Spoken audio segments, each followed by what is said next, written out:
Imaginez un peu la scène. Le propriétaire d'un immense restaurant décide d'investir des millions pour construire une cuisine ultra moderne. D'accord, je vois le genre. Voilà. Il achète des fours futuristes, il installe des écrans tactiles à chaque station. Enfin bref, il repense absolument toute l'ergonomie de la pièce. Le rêve de tout chef, en théorie. En théorie, ouais. Mais le jour de l'inauguration, il y a un détail crucial qui manque à l'appel. Personne, mais vraiment personne, n'a pris le temps d'expliquer à la brigade comment allumer ces fameux équipements. Ah oui, oups. C'est le cas de le dire. Pire encore, on leur a même pas distribué le nouveau menu. Donc qu'est-ce qui se passe quand le coup de feu de midi retentit et que les bons de commande commencent à pleuvoir? Bah, c'est la panique totale, j'imagine. Mais exactement. Pour sauver le service, toute l'équipe finit par ignorer les beaux écrans tactiles et ils réchauffent les plats dans le vieux micro-ondes cabossé qui traîne dans un coin depuis genre 15 ans. C'est terrible, mais c'est une image tellement parlante. N'est-ce pas? La technologie est magnifique, l'investissement est colossal, mais les habitudes humaines, elles n'ont pas bougé d'un seul millimètre. Et c'est exactement ce naufrage qu'on observe lors de grands déploiements technologiques en entreprise. Cette analogie culinaire, elle capture vraiment l'essence du problème. On se focalise tellement sur l'outil en lui-même, la technologie pure, qu'on oublie complètement les personnes qui sont censées l'utiliser au quotidien. Et c'est une dynamique fascinante qu'on va décortiquer aujourd'hui dans cette nouvelle exploration. Notre point de départ pour cette session, c'est une étude de cas extrêmement détaillée qui nous vient de l'APQC, l'American Productivity and Quality Center. Tout à fait. Et pour ceux qui ne connaissent pas la PQC, c'est vraiment l'autorité mondiale de référence quand on parle de benchmarking et de gestion des connaissances. Il regroupe plus d'un millier d'organisations membres, donc leur base de données, c'est un peu une mine d'or sur ce qui marche sur le terrain. Et surtout sur ce qui échoue lamentablement. Et d'ailleurs, c'est amusant parce que cette réflexion, elle s'inscrit parfaitement dans le cadre du programme fourni par Johnny Christo. Tu sais, son initiative All About Information and Knowledge Management. Ah oui, tout à fait. Toute la philosophie de son approche repose là-dessus. L'information brute, les outils, ça suffit pas en fait. C'est vraiment la manière dont la connaissance est gérée et transmise qui fait la différence. Et le document qu'on a sous les yeux illustre ça de façon assez brillante. Il détaille l'intervention d'une société de conseil, Modern Industrial Digital, qui a été appelée en urgence, un peu comme les pompiers, par une organisation mondiale spécialisée dans la santé et la sécurité publique. Alors, décortiquons tout ça. Que s'est-il passé exactement chez eux? En gros, on est 2 ans après le lancement d'une énorme initiative CRM au niveau mondial. Et là, c'est la crise ouverte. Ah oui, le déploiement du logiciel refuse totalement de passer à l'échelle. C'est ça. Chaque unité commerciale travaille dans son coin, avec ses propres méthodes, et le calendrier initial, c'est devenu une œuvre de fiction à ce stade. Et ce qui est fascinant ici, c'est de voir la réaction type de presque tous les comités de direction face à un scénario pareil. Le premier réflexe, c'est de convoquer le directeur informatique dans le bureau. Bah oui, c'est toujours la faute de l'informatique, non? Le fameux bug. Exactement. On se dit que le logiciel est buggé, que l'interface est mal pensée ou que les serveurs ont planté. Mais l'évaluation de Modern Industrial Digital a mis le doigt sur une toute autre réalité. La technologie fonctionnait très bien, en fait. Absolument. Le vrai coupable, c'était une faille structurelle énorme dans la gestion du changement. Tu vois, dans la plupart de ces projets numériques titanesques, la gestion du changement, c'est vu comme un truc accessoire. Genre, la petite campagne d'email qu'on envoie 3 semaines avant le lancement, histoire de dire qu'on a communiqué. Et la source utilise une expression que je trouve très forte pour décrire ça. C'est le sens fragmenté, ou fragmented meaning en anglais. Le sens fragmenté. J'aime bien cette idée. C'est le fait que le projet, au lieu d'avoir un sens unique et clair, il se brise en dizaines d'interprétations différentes à travers tous les services de l'entreprise. C'est ça. C'est une perte de cohérence totale. Et l'étude de l'APQC identifie 3 causes profondes à cette fragmentation. Le premier symptôme, c'est l'absence d'alignement au sommet. C'est-à-dire qu'au sein même du comité de direction, ils n'étaient pas d'accord. Pire, ils n'avaient même pas la même définition du mot succès. Pour le directeur financier, le succès, c'était simplement réduire les coûts de licence de l'ancien outil. Point. Ah ouais, purement comptable. Et pour le directeur des ventes, j'imagine que c'était juste d'avoir des tableaux de bord plus jolis. Exactement. Et sans une définition commune qui dépasse le simple fait de remplacer un logiciel par un autre, le message perd toute sa force avant même d'arriver aux équipes. C'est logique. Si le pilote et le copilote ne sont pas d'accord sur la destination, les passagers vont vite s'inquiéter. Et c'est quoi le deuxième symptôme? Le deuxième, c'est la surcharge cognitive des leaders. Le document souligne que ces dirigeants portaient ce projet CRM au milieu d'une vingtaine d'autres priorités qu'ils jugeaient tout aussi urgentes. Attends, il faut qu'on s'arrête une seconde là-dessus. Une initiative mondiale, un truc qui modifie la façon dont tout le monde travaille au quotidien, ça devrait pas être la priorité absolue? Je veux dire, Comment un dirigeant peut être trop occupé pour gérer la transformation majeure de sa boîte? C'est une très bonne question, mais la réalité du terrain, elle est rarement aussi lisse, surtout pour une organisation mondiale de santé publique. Ces dirigeants, ils gèrent des crises sanitaires, des contraintes réglementaires qui changent tous les 4 matins, des problèmes de chaîne d'approvisionnement en temps réel. Ouais, c'est pas juste un club de lecture, quoi. Voilà.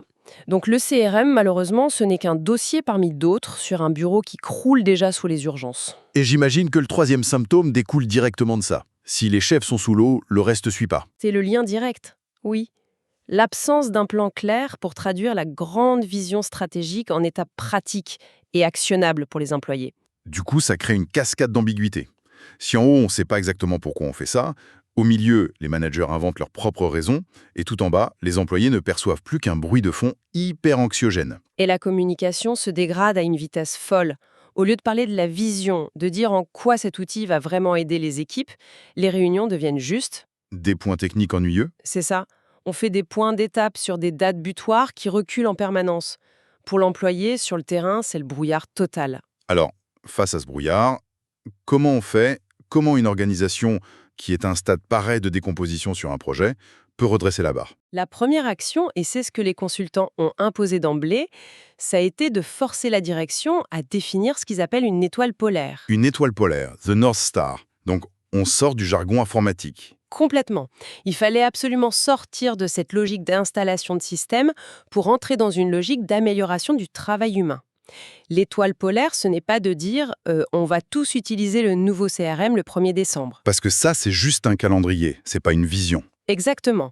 L'étoile polaire, c'est d'être capable d'articuler comment cet outil va concrètement améliorer le quotidien des gens, réduire les frictions administratives ou accélérer les réponses sanitaires. Il leur fallait une vision assez robuste pour résister au chaos de la réalité. Bon, je me fais un peu l'avocat du diable 2 minutes. Face à des employés complètement perdus et un projet qui part dans le décor, la solution la plus simple, c'est pas juste de dire aux dirigeants de sortir de leur bureau. Tu sais, on adore ce mythe du leader héroïque qui descend sur le terrain, qui fait des grands discours inspirants pour rallier les troupes. Pourquoi ils n'ont pas juste fait ça? Ah, ce fameux mythe. Il a la peau dure, surtout dans la culture managériale. Mais Darnell Jackson, de Modern Industrial Digital, il déconstruit ça de façon très lucide dans le rapport. Il explique que le manque de présence des dirigeants, ce n'est pas un problème de volonté ou de talent. C'est un problème de bande passante, en fait. Tout à fait. Si tu exiges d'un petit groupe de cadres supérieurs qu'ils portent personnellement chaque message, qu'ils aillent rassurer individuellement chaque équipe aux 4 coins du monde, tu bâtis un système qui repose sur une ressource qui va forcément s'épuiser. L'énergie et le temps de quelques humains. Ouais, si le projet ne tient que parce que le boss est dans la pièce, pour faire les gros yeux ou pour motiver les troupes, c'est pas viable à grande échelle. Impossible. Il faut remplacer cet effort héroïque individuel par une vraie architecture structurelle. C'est le mot-clé ici. C'est une transition super importante, ça. Passer de l'héroïsme à l'architecture. Mais du coup, mécaniquement, comment on construit ça? Comment faire pour que la vision voyage du sommet jusqu'à la base sans que le grand patron doive faire une tournée mondiale? C'est là que le plan d'action devient vraiment fascinant, je trouve. Ils n'ont pas fait dans la grande théorie, ils ont mis en place 5 mouvements stratégiques très concrets, des modifications tactiques de la communication. Alors voyons ces 5 mouvements. Quel était le premier réflexe à corriger? Le premier truc destructeur, c'était la définition même de la ligne d'arrivée. Dans presque tous ces projets, tout le monde se focalise sur la fameuse date de lancement, le fameux Go Live. Ouais, avec le compte à rebours dans l'open space et les croissants le matin du lancement. C'est ça. Eh bien, la recommandation numéro 1, ça a été d'arrêter immédiatement de célébrer cette date. Ah bon? Bah, c'est hyper contre-intuitif. Les équipes bossent comme des fous depuis 2 ans. Ils ont quand même bien le droit de fêter le moment où on allume la machine, non? Le problème, c'est que ça crée un faux sentiment de victoire si tu déclares que le succès, c'est l'installation du logiciel. Qu'est-ce qui se passe le lendemain matin? Bah, l'énergie retombe à zéro. Voilà. Et pourtant, c'est le lendemain du lancement que la vraie galère commence. C'est là que les gens doivent changer leurs habitudes.